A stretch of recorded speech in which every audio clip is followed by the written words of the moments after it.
McLaren, la firme de Woking, intensifie son offensive produit afin d'honorer son engagement de livrer 18 nouveautés d'ici à 2025.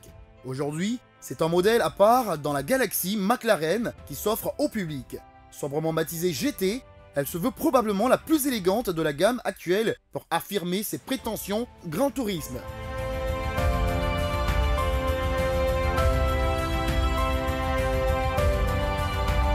Plus sage qu'à l'accoutumée, la dernière née de l'artisan britannique tranche avec le restant de la gamme.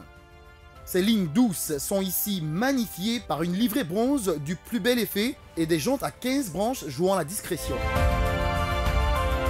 Le regard exprimé par la proue rappelle intensément la Speedtail, tandis que la partie arrière modère les figures de style en se contentant d'une signature lumineuse rectiligne héritée de la Senna.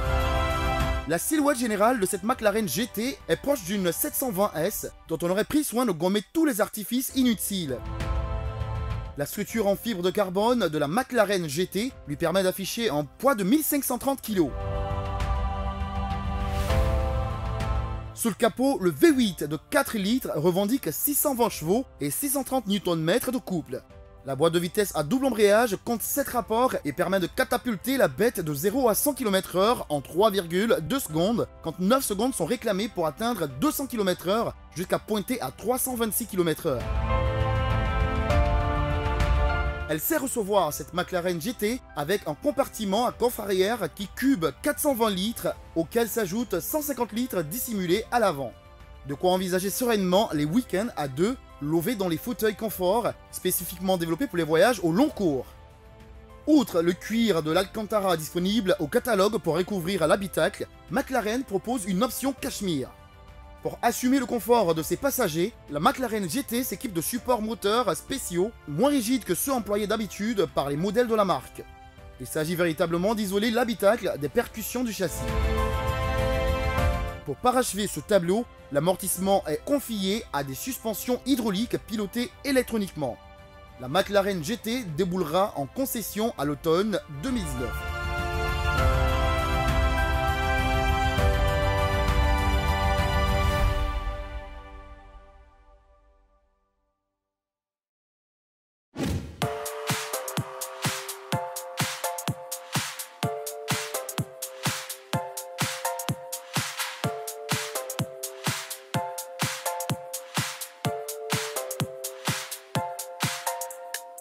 Rapide et branché, le scooter électrique Super Soco CUX fait kiffer et apparaît comme l'un des meilleurs cyclomoteurs du moment.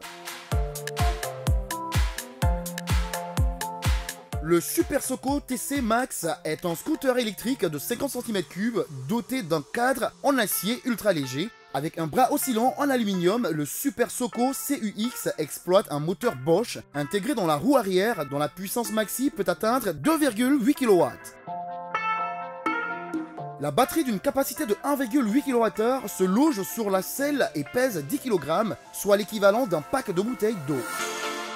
Sa forme compacte et sa poignée de maintien facilitent son transport. Si le coffre est encombré par la batterie en roulant, il permet de ranger un casque jet à l'arrêt une fois la batterie retirée. Un rangement bien classique est prévu pour transporter le câble de branchement avec son chargeur. Malgré sa petite taille, le CUX offre assez d'espace aux jambes et 2 places avec une solide poignée de maintien en aluminium.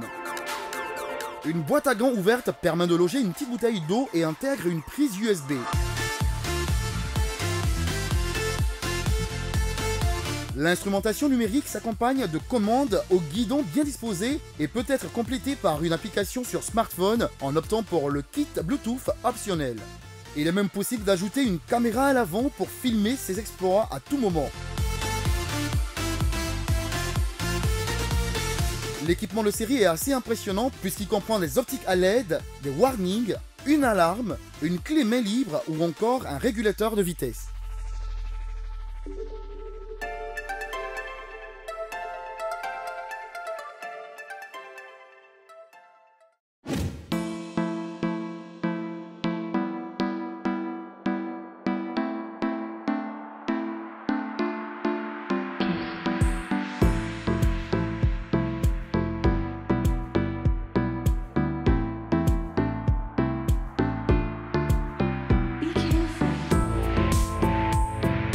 Avec son look de grosse bête, c'est sûr, le tout nouveau Raptor ne va pas passer inaperçu sur les routes.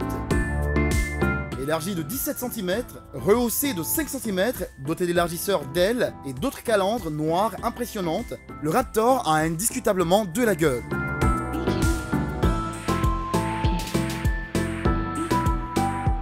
Vu la hauteur, on a l'impression de grimper dans la cabine d'un camion.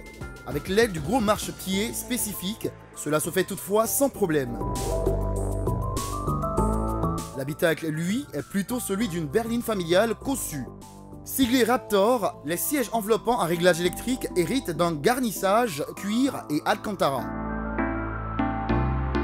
L'écran tactile de 8 pouces donne accès à un système multimédia et est compatible avec Apple CarPlay et Android Auto. De leur côté, les aides à la conduite ont été centrées sur la conduite en tout-terrain avec au démarrage en côte et contrôle en descente, ainsi que sur la conduite en charge, avec notamment un contrôle de stabilité de la remorque. Doté d'un attelage solidaire du châssis, le Raptor peut en effet tracter jusqu'à 2,5 tonnes. Ce n'est pas la moindre de ses qualités. Quant à son plateau, il permet de tracter sans souci moto ou jet ski. Avec ses grands débattements de suspension, sa garde au sol généreuse, ses pneus profondément sculptés et ses boucliers modifiés pour offrir des angles d'attaque et de fuite encore plus importants, le Raptor est un véritable passe-partout. Piste, rocaille, sable mou, rien ne lui résiste. Et pourtant, point de gros V8 glouton sous son capot, mais un très raisonnable 4 cylindres diesel qui fait parfaitement le job. Le Raptor hérite pourtant du nouveau 4 cylindres 2 litres biturbo maison associé à la boîte automatique à 10 rapports qui équipe déjà la Mustang. Ce nouveau Raptor a subi un lifting qui lui touche prioritairement le châssis, ainsi pour les poutres en aluminium à l'avant. À l'arrière, un parallélogramme de watts plus sophistiqué que les ressorts à lame. Le tout complété par des amortisseurs Fox Racing pneumatiques à contrôle électronique. La garde au sol gagne pour sa part 5 cm, passant à plus de 28 cm. On note encore le remplacement des tambours de frein arrière par des disques et l'adoption de gros pneus tout-terrain BF Goodrich. Sur route, ce mastodonte balaie les plus forts préjugés. Grâce à ses voies élargies de 15 cm, la prise de roulis est bien contenue et les suspensions, exemptes de coups de raquette congénitaux qui affectent généralement les pick-up, procurent un confort inattendu, même sur chaussée dégradée.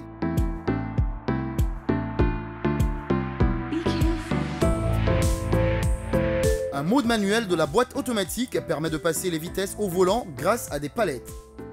On adopte alors tout naturellement une conduite sportive aussi inattendue qu'amusante. Avec son couple généreux, le moteur fait oublier le poids de l'engin et dispense même, en mode sport, une sonorité étonnante, suggestive pour un diesel.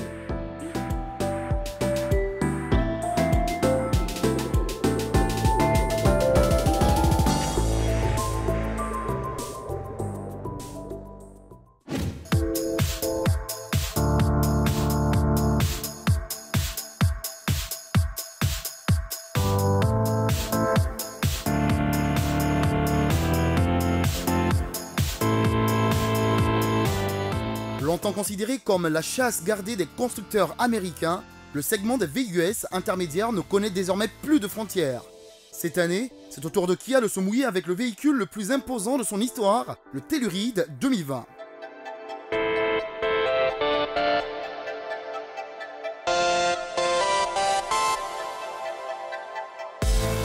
À part l'écusson qui trône au centre de sa calandre, le Telluride n'a à peu près rien de coréen. Fabriqué aux États-Unis, ce VUS est pensé et conçu pour les automobilistes nord-américains. Même son nom est américain et fait référence à une ville du Colorado. Et quand on pense Amérique, on pense gros. En matière de format, le Telluride peut regarder ses rivaux dans les yeux. D'une longueur d'exactement 5 mètres, le VUS se mesure directement à des modèles comme le Ford Explorer, le Honda Pilot 2 et le Nissan Pathfinder. Sans oublier le nouveau Hyundai Palisade avec lequel le Telluride partage sa plateforme et sa motorisation. Le moins que l'on puisse dire, c'est que le Telluride ne manque certainement pas d'espace. Son design est très carré, en plus de lui conférer une allure robuste qui le démarque habilement de ses concurrents et permet aussi d'offrir un excellent dégagement pour la tête, même pour les passagers de la 3e rangée. Dans le coffre, Kia a pris bien soin de garder de la place pour les bagages.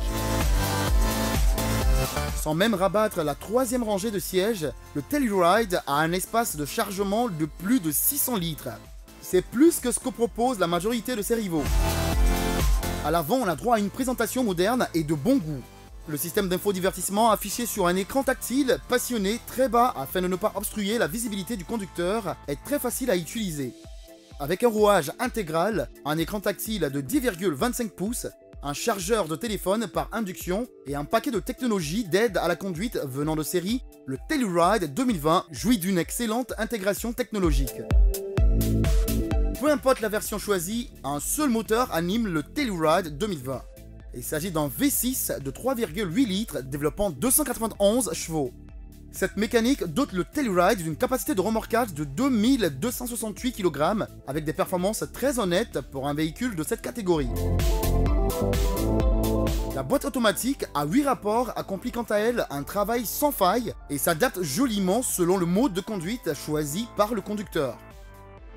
La consommation d'essence combinée ville-route de 11,2 litres par 100 km n'a rien d'exceptionnel, mais rien de catastrophique non plus. Et contrairement à certains moteurs à 4 cylindres turbocompressés, la consommation sur papier est très près de celle réalisée dans la vraie vie.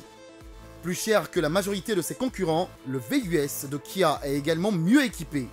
Et quand on prend le temps de comparer le modèle à celui des autres VUS du marché, on comprend que la facture n'a rien d'exagéré.